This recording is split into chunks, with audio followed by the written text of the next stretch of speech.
Today, I want to talk about improvising whilst playing fingerstyle guitar and specifically how I approach it. Today, I'll be showing you some footage that I did from a vlog to my email subscribers at fabianholland.com. These are a little bit more rough, behind the scenes style videos that I send out each month. And if you're interested in signing up, it's completely free. Then I'll put a link in the description down below. So improvising is something that I love to do. It's one of the most direct ways of self-expression in music, I feel. And I just want to talk a little bit about improvising whilst playing fingerstyle guitar. I think the reason I love improvising so much is it's something that can only be done in the moment. So it's a very direct way of self-expression. No one knows what will happen, and not even the musician knows what will happen. We have an idea, and I'm sure the more experienced players know that everything will generally sound good, but you know, it's this level of risk that kind of makes it so magical, I feel. To improvise is to be somewhat vulnerable to the audience and making yourself a little bit uncomfortable with the situation and being okay with uncomfortable.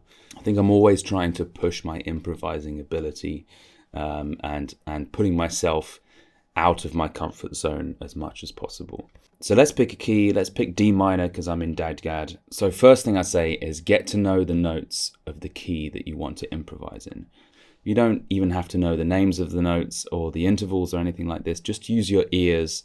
I believe that we biologically have the ability to hear intervals and to know whether something is in the key that we want to be in or not.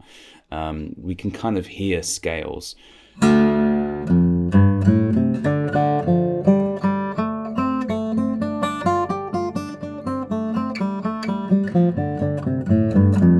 know, these kind of the main notes, and just go through and, you know, pick out some other notes. Try and do some exploring.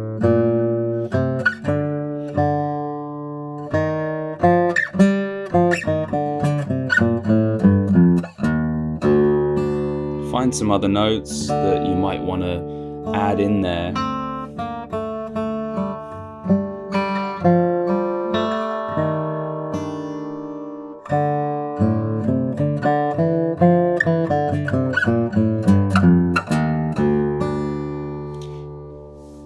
Really, there's no wrong notes with anything that we're doing here. So feel free to be creative and kind of just make a note of the interesting notes or the interesting intervals that you find. Try and always keep one thumb playing that root note, that drone. Keep that as a drone because that will give you a reference to hear when you're hearing the notes. So what I usually do, I try and pick a bass line, and I try and make it really, really simple, just simple notes, usually just 4 notes. So we'll pick the root note, the minor third,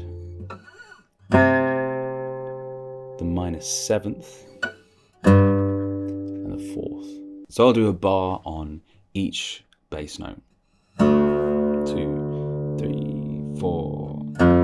2, 3, 4. 2, 3, 4.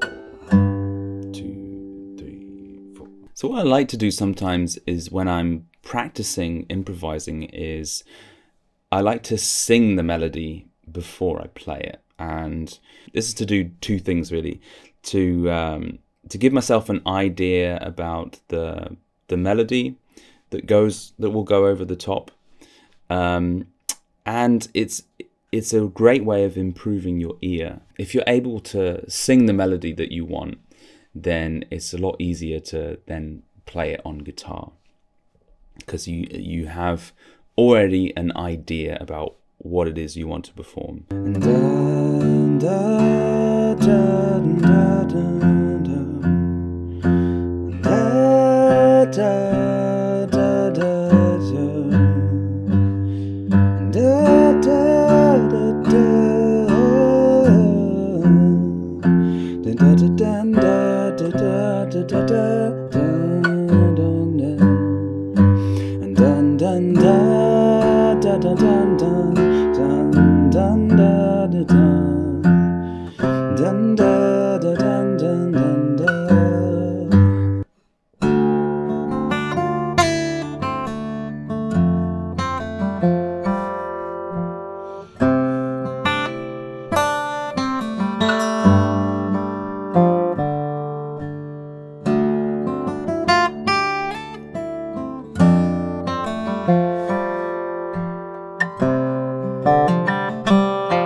Another thing to take note of is which fingers you're going to use for the bass notes.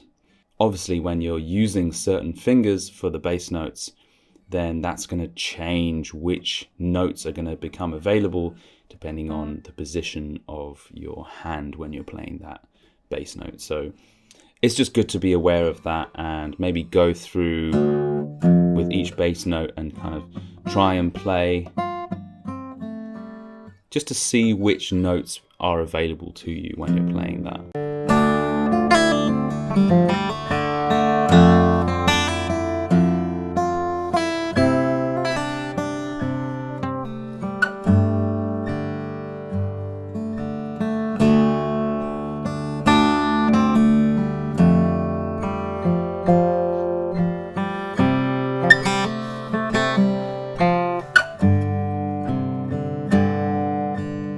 So I really hope you enjoyed that video. If you liked what you saw here, then I really encourage you to sign up for free to my website community via the link in the description below. There you'll get exclusive videos, and we also do a live stream every month as well.